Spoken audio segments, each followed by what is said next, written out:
السلام علیکم ورحمۃ اللہ وبرکاتہ۔ دارالعلوم دیوبند میں مجلس شورا کا اجلاس اہم فیصلوں کے ساتھ اختتام پذیر۔ مجلس شورا کے 3 روزہ اجلاس کی اختتامی نشست میں کئی اہم فیصلے لیے گئے، جن میں جمعیت علماء ہند کے قومی صدر مولانا سید ارشد مدنی کو صدر مدرس، جمعیت علماء ہند کے قومی صدر قاری عثمان منصور پوری کو معاون محتمم اور موجودہ محتمم مولانا مفتی ابوالقاسم نعمانی بنارسی اور مولانا نعمت اللہ اعظمی کو مشترکہ طور پر شیخ الحدیث منتخب کیا گیا ہے۔ ساتھ ہی ضلع شاملی کے گڑھی پختہ میں واقع معروف دینی ادارہ جامعہ بدرالعلوم کے ناظم مولانا کامل کے بیٹے مولانا عاقل کو مجلس شورا کا رکن منتخب کیا گیا ہے۔ واضح ہو کہ کورونا وبا میں لگے لاک ڈاؤن کے بعد دارالعلوم دیوبند میں مجلس شورا کا یہ اہم اجلاس تھا، کیونکہ تعلیمی سلسلہ اس وقت منقطع ہے۔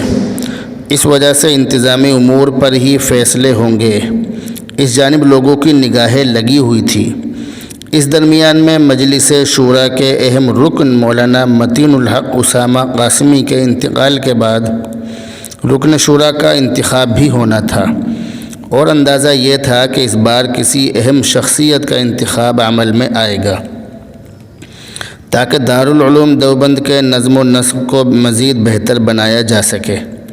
اس سلسلے میں دارالعلوم کی جانب سے ابھی کوئی پریس نوٹ جاری نہیں کیا گیا ہے، اس لیے وہ دیگر چیزیں جن پر مجلس شورا کی بحث ہو سکتی تھی، جیسے شیخ الہند لائبریری سے قیمتی نسخہ توریت کا غائب ہونا، دارالعلوم دیوبند کی جانب سے تعمیر ہونے والا اسپتال اور دیگر چیزیں، مگر ان کی صورت ابھی تک واضح نہیں ہو سکی ہے۔ محبان دارالعلوم نے مجلس شورا کے ذریعے لیے گئے ان فیصلوں کا دلی خیر مقدم کیا ہے اور خوشی کا اظہار کرتے ہوئے کہا ہے کہ یہ تینوں انتخاب دارالعلوم کی عظمت اور اس کی تعلیم و تربیت میں 4 چاند لگانے کا کام کریں گے۔ دارالعلوم دیوبند میں تعلیم کا آغاز کب ہوگا، اس سلسلے میں مجلس شورا میں کوئی حتمی فیصلہ نہیں لیا گیا۔ اس کی بنیادی وجہ یہ ہے کہ صوبائی اور مرکزی حکومت کی جانب سے ابھی تک کوئی مثبت گائیڈ لائن منظر عام پر نہیں آئی ہے۔ اگر ہم اسکول اور کالج کا تجزیہ کریں تو حکومت و انتظامیہ کی جانب سے یہ ہدایات موصول ہو رہی ہیں کہ والدین کی اجازت کے ساتھ طلباء کو تعلیم دی جائے۔ ان حالات میں کیا والدین اپنے بچوں کو دور دراز مدارس میں تعلیم کے حصول کے لیے روانہ کریں گے؟ یہ سوال بہت اہم ہے۔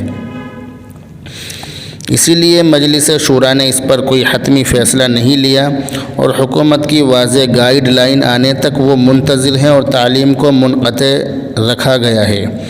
اس مرتبہ مجلس شورا 2 حصوں میں تقسیم نظر آئی۔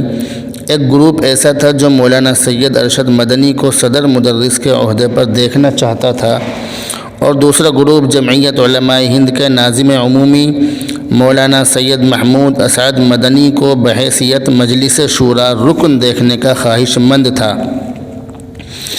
مولانا متین الحق اسامہ قاسمی کے انتقال کے بعد خالی ہوئی اس سیٹ پر بے حد رسہ کشی اور انفرادی گفتگو اور بحث و مباحثے کے بعد متفقہ فیصلہ مولانا قاری عثمان منصور پوری کے حق میں کیا گیا، اور وہ معاون محتمم بن کر منظر عام پر آئے، جن کا تعلق مولانا محمود مدنی گروپ سے ہے۔ ذرائع کے مطابق قاری عثمان منصور پوری کو عنقریب معاون محتمم سے مستقل محتمم بنا دیا جائے گا۔ بتایا جاتا ہے کہ دونوں جمعیت کے اتحاد کی راہ ہموار کرنے کے لیے مجلس شورا کے اہم رکن مولانا حکیم کلیم اللہ علی گڑھ، مولانا عاقل مظاہری اور قاری سید حبیب باندوی پر مشتمل کمیٹی کو ذمہ داری سونپی گئی ہے۔ مجلس شورا کے 3 روزہ اس اہم اجلاس کی آخری نشست میں تعلیمی، تعمیری اور محاسبی شعبوں کے نظاماء نے اپنی اپنی رپورٹیں اراکین شورا کے سامنے پیش کیں۔ وہیں اکاؤنٹ آفس سمیت دہلی سے آنے والے چارٹرڈ اکاؤنٹنٹ کی رپورٹ پر بھی غور و خوض کے بعد اراکین شورا نے آمد و خرچ پر صلاح و مشورے کے بعد ادارے کے سالانہ بجٹ پر فائنل مہر لگا دی۔ اس سال کے سالانہ بجٹ میں گزشتہ سال کے مقابلے 6 کروڑ روپے کی تخفیف یعنی کمی کی گئی ہے۔ واضح ہو کہ گزشتہ سال کا سالانہ بجٹ 36 کروڑ روپے تھا، جو اب کم ہو کر 30 کروڑ روپے رہ گیا ہے۔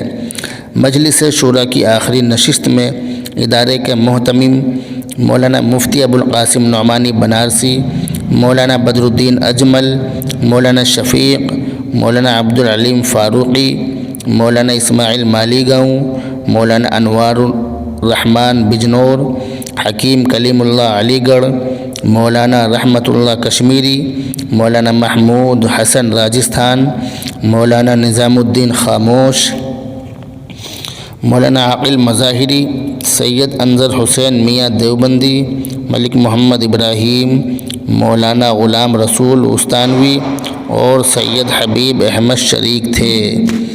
یہ تھی مجلس شورا کے 3 روزہ اجلاس کی اہم خبر۔ امید ہے کہ آپ اسی طرح ہم سے جڑے رہیں گے اور خبروں سے باخبر رہیں گے۔ السلام علیکم ورحمۃ اللہ وبرکاتہ۔